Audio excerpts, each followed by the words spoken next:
Okay, let's open up the walls. Literally, the Sheetrock scam. Homes built to fail. Go ahead and pop off a baseboard or pull a light switch cover to peek inside your wall. What you're going to see in almost every new build is paper-faced gypsum screwed to wooden studs, a quick skim of joint compound at the seams, and some latex paint slapped over the top. On the outside, there's usually OSB sheathing hiding behind the siding. It's a system built for speed and lightweight, but it's fragile in all the boring ways that end up costing you a fortune down the road. Gypsum absolutely hates liquid water. The paper face is basically a gourmet buffet for mold. And OSB swells up like a sponge the second a window leaks or a pipe starts to sweat. None of this is a rare defect. It's actually the industry standard. The stakes here are higher than you might think. A tiny pinhole leak in a supply line or a cold snap that drives moisture into your wall cavities can trigger massive repair bills. Because this whole assembly wasn't designed to be fixed in small pieces, you can't just patch a little blister when the paper face starts to bubble. You have to cut out giant sections, reskim entire planes of the wall, and repaint the whole room just to hide the difference in the paint sheen. One single failure point quickly turns into a weekend full of white dust, $1,000 in labor, and another depressing trip to the big box hardware store. Let's look at how this actually plays out when winter hits and your indoor air stays warm and wet from showers or cooking. In a tight modern house with weak ventilation, that water vapor desperately tries to move toward cold surfaces until it eventually hits the exterior sheathing. If that sheathing is made of OSB, the wood strands wick up the moisture and expand, which loosens the nails just enough to let the drywall chill and cause condensation to dot behind your paint. You won't even see it happening at first, but a month later, a nasty yellow crescent blooms near your baseboard. Your contractor will probably just shrug and tell you that he needs to open up the wall to see the damage. He isn't wrong about the fix, but you should notice how the expensive machine is starting up. You're paying for demo, dump fees, new board, tape, primer, paint, and trim. Then maybe you'll get the real fix like better vents or flashing, unless someone decides it's good enough and just resets the timer for the next failure. The real impact is that you get locked onto a permanent remodel treadmill. It's not because you're being picky or want a new look. It's because the building system itself forces a total redo every time something small goes wrong. Modern adhesives bond trim so tightly to the wall that you'll probably break the wood just trying to remove it. Paint sheens almost never match on a patch job, and modern flooring clicks together in a way that means a dent in the middle of the room requires you to disassemble half the floor. Materials are chosen because they are fast to install, not because they are easy to service or maintain. If your walls were made of lime plaster on lath, you could just dig out a crack, wash it, push in some new plaster, and move on with your life. With drywall, the paper just tears and spreads the damage. And with OSB, a tiny wet spot turns into a lumpy corner that will never lie flat again. I heard a story about a couple who bought a fresh, flip house with a new vanity, porch-look counters, and that classic tasteful gray paint. By week 6, their kid accidentally knocked a glass of water off the sink, and the liquid ran right behind the backsplash where nobody could see it. By week 8, the seam under the mirror started to puff up, and when they tried to caulk it, the paint wrinkled and the paper face lifted right off the board. They called the flipper to complain, but he just reminded them that the warranty only covered 1 year of labor and lifetime on the parts. But what parts are we talking about? A new $10 sheet of gypsum. The manufacturer will happily stand behind the board itself, but the labor to tear out the bathroom and reinstall everything is entirely on the homeowner. They ended up spending $900 to fix a bubble the size of a palm. And since the factory mixed paint had faded slightly, they had to repaint the entire room. That is the definition of the treadmill. Meanwhile, big rebates and co-op marketing are the ones actually steering the menu for what gets built. Builders often get kickback checks for using a specific brand of house wrap, a certain caulk, or a specific line of shiny fixtures. Authorized installer programs act like gatekeepers for who is even allowed to touch certain systems in your home. Warranties are split into tiny pieces. The membrane might be covered, but only if the fasteners were installed with the exact right cap heads and spacing. You also have to use their specific match tape and have a factory rep sign off on the whole thing. This means you aren't actually shopping for the best long-term option for your family. You're just assembling a proprietary sandwich because the system pays the builder back in the short term. What nobody bothers to tell you is that the lifetime of drywall is mostly just a marketing word. In the real world, the service life of your walls depends on humidity swings, accidental impacts, and whether or not the materials can actually dry out. Normal life, things like kids, pets, showers, and cooking, constantly shortens that lifespan. Compare that to those beautiful old houses with lime plaster that have survived for over a century. They last because plaster can be patched easily, it breathes naturally, and it isn't a delicious meal for mold spores. I'm not saying we all need to live in a museum, but we definitely traded repairability for installation speed, and now we pay the price for that every 10 years. And don't even get me started on flips, because those are built to look good in a photograph, not to actually endure a human being living in them. Shaker doors often hide cheap stapled boxes, and vinyl plank flooring is stretched over bouncy subfloors where it eventually cups the second a dishwasher leaks. Tile is often set over backer board using mastic instead of real mortar just to save a single day of labor, which means it fails the moment a hairline crack appears in the floor. You can't even swap out one broken tile cleanly because the mastic will rip the board behind it, and suddenly you're recutting half the wall. Every single update just ties you tighter to materials that simply do not forgive mistakes. Let's look at the stakes again, because this isn't just about your bank account. It's about the time you'll never get back and the feeling of learned helplessness when you stare at a stain you can't fix without making a giant mess. It's about indoor air that smells a little bit off after every rain because the paper inside your walls is holding onto mold spores. It's just another excuse to swipe your credit card at the big box store while you try to convince yourself that you're investing in your home. So who is actually profiting from this cycle? It's the manufacturers who sell more units, the retailers who move massive volume, and the installers who get repeat calls every time a wall bubbles. Even the finance industry loves a house that needs constant refreshes right before a homeowner decides to refinance. As for you, you just get a fresh coat of paint over a very fragile foundation, and when it inevitably fails on schedule, the maze opens up to lead you right back to the Commute Cartel, zoning that sells your time. The second you step outside your front door, the rules change, but the trap stays exactly the same. Single-use zoning has sliced your entire day into a series of errands that you can't possibly combine. Your home is in one spot, your job is way over there, the groceries are in a different direction, and the school is across a 6-lane road that feels more like a castle moat than a road. It might look safe and organized on a map because there are no nuisances near the houses, but it effectively kills any chance of living a life within a short walk. Once that layout is coded into the city maps, everything else like the roads, the pipes, and the parking follows along with a massive bill. Here are the stakes for your daily life. When stores and workplaces aren't allowed to be near homes, every single routine task becomes a mandatory car trip. That turns transportation into a forced subscription whether you actually like driving or not. Did you know that the average cost to own and operate a car is now floating around $10,000 every single year?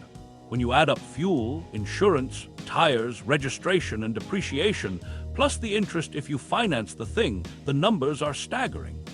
If you have to add a second car because zoning scattered your life across the county, you've quietly signed a $20,000 contract that renews every single January. Let's look at the action first. A town usually draws its entire future on a colorful zoning map with yellow for houses, red for retail, and blue for offices. These lines look very tidy to a planner, so the traffic modeler plugs those numbers into a computer. By default, the model assumes every single person will drive because there isn't actually anything else to do across those massive distances. Then the model proves that the road is going to fail without more lanes, so the city widens a street into a strode that is too slow to be a highway but too fast to be a safe street.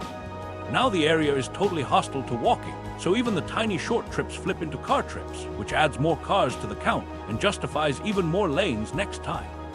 This is exactly how induced demand gets buried at the very start of the process and then used to sell you the expensive fix.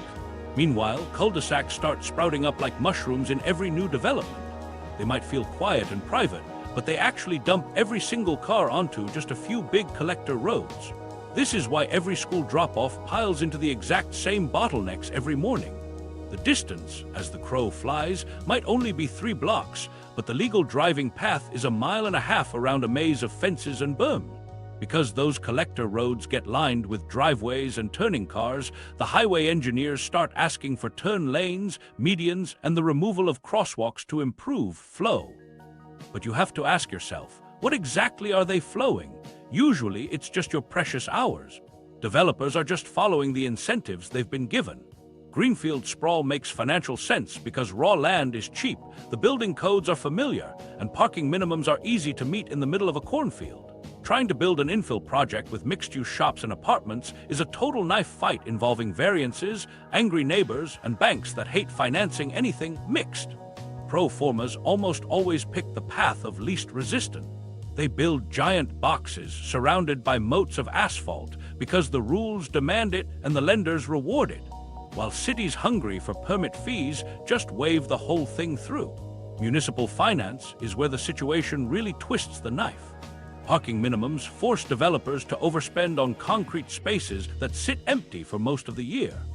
Every new mile of lane and every new sewer branch looks like growth today, but the maintenance costs arrive 20 years later like a massive credit card bill.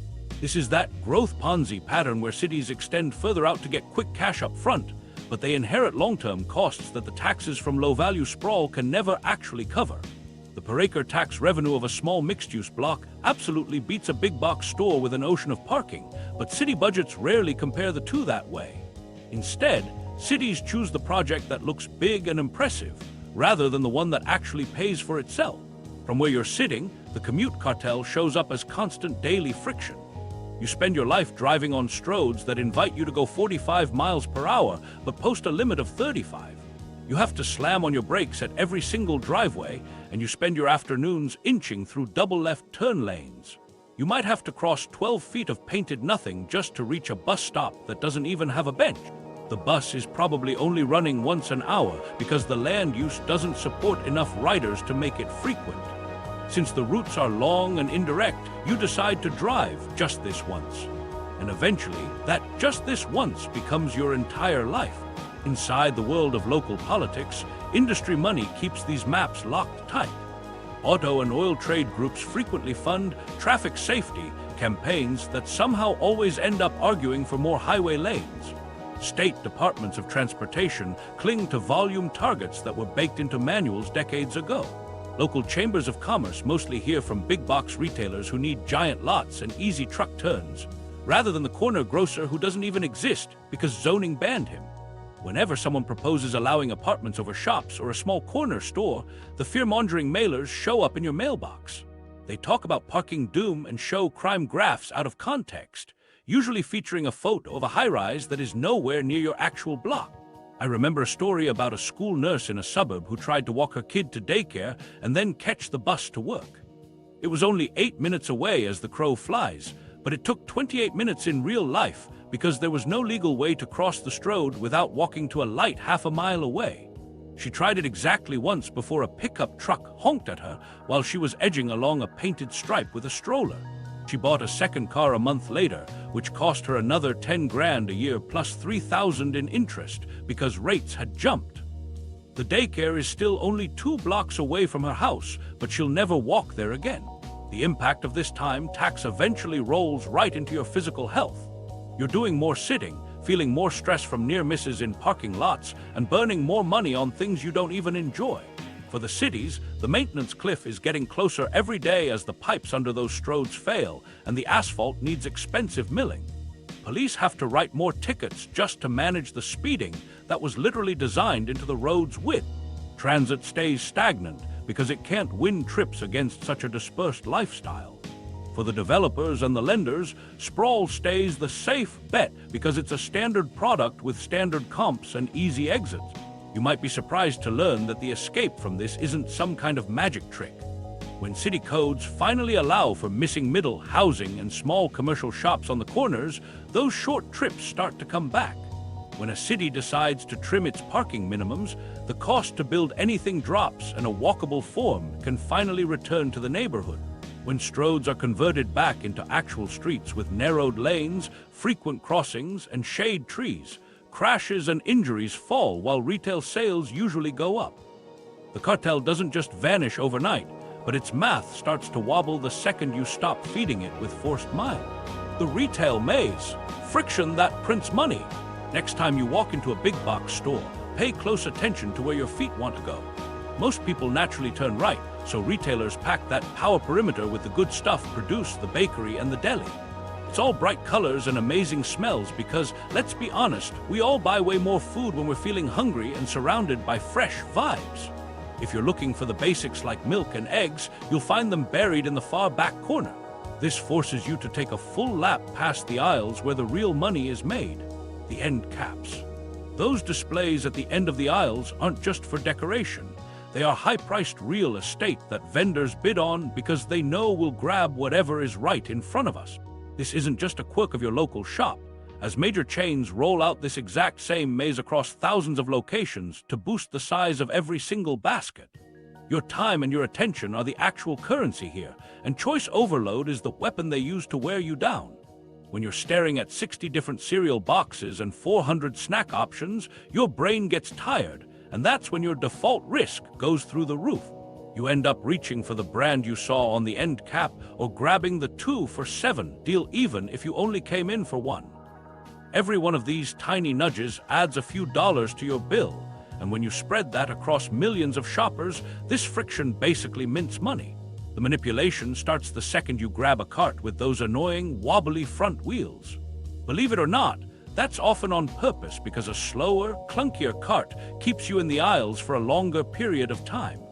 You'll notice the lighting shifts to a warmer glow near the bakery, and sometimes a hint of vanilla is actually pumped through the vents to make you feel cozy. Those misters that spritz the lettuce aren't actually helping the vegetables. It actually makes some produce rot faster, but the glistening water beads signal fresh to your brain. Meanwhile, the background music stays at a chill 70 beats per minute when they want you to linger, but they'll crank the tempo near closing time to hurry you up.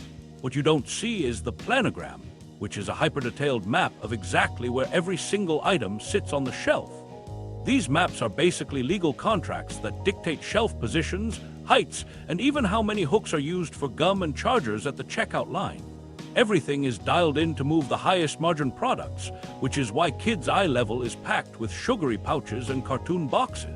Adult eye level is reserved for the mid-tier products the sponsors are desperate to push, while the lowest shelves hold the bulk items or generics that you have to bend down to reach. Most people won't bother with the physical tax of bending over, so they just buy the more expensive option right in front of them. The checkout line is its own special kind of trap, designed to squeeze a few more dollars out of you. The corrals snake you past racks of impulse buys like candy, magazines, and phone cables, while you wait just long enough to get a little bored or anxious. Even self-checkout is a bit of a trick because it's pitched as a way to save time, but it really just pushes the labor onto you for free. You deal with the scan errors and the bagging prompts while the store keeps its staff counts low to save on overhead. When theft or shrink goes up because of these machines, the chains use it as an excuse to hike prices even further. You're essentially working for the store and paying for the privilege, and the corporate spreadsheet just calls it efficiency. Imagine a dad running in for a gallon of milk on a Tuesday night after a long day at work. He parks and has to walk a long diagonal path past the grills and patio sets because the seasonal stuff is always parked right by the door. He hits the produce section and grabs some strawberries because they look glowing under the halogen lights and he knows his kid likes them. The smell of bread hits him, so he adds a loaf to his arm and then he finally reaches the milk way in the back. On his way to the front, an end cap screams family-sized cereal at a club price, so he tosses that in too. By the time he leaves, he's spent $51 on things he didn't plan to buy, and he'll probably be back to do it all again next week. The real impact is that your routine shopping trips become little ambushes that drain your cash and your mental energy. You head home feeling a bit more frazzled and resigned, and when you multiply that by every workday and weekend, you're stuck in a loop of earning, spending, and scrolling. For the big chains, this loop prints steady growth through paid placements and rebate checks from manufacturers that pad their margins even when fewer people are walking through the door. Because these data-driven maps run the floor, human judgment is totally gone, and a manager can't even move the staples forward to help customers without corporate getting upset. We also have to talk about the fact that fresh is often a total illusion maintained by glossy waxes and sprays. Pre-cut fruit packs are stacked under the brightest lights because they have huge profit margins, meaning you're paying a premium for labor you would have done yourself 20 years ago. Organic sections are usually placed right next to premium snack aisles to create a halo effect that makes the junk food feel healthier by association. Even your loyalty app is watching you, tracking your patterns so it can offer personalized deals that steer you toward higher margin swaps. If you feel like the price you see is different from what your neighbor sees, you aren't crazy. That's just dynamic promo logic at work. You might be surprised to learn that this maze logic extends to hardware stores and pharmacies as well. The walkways are widened specifically to slow your pace, and the aisles are designed to zigzag so you can't see the exit too clearly.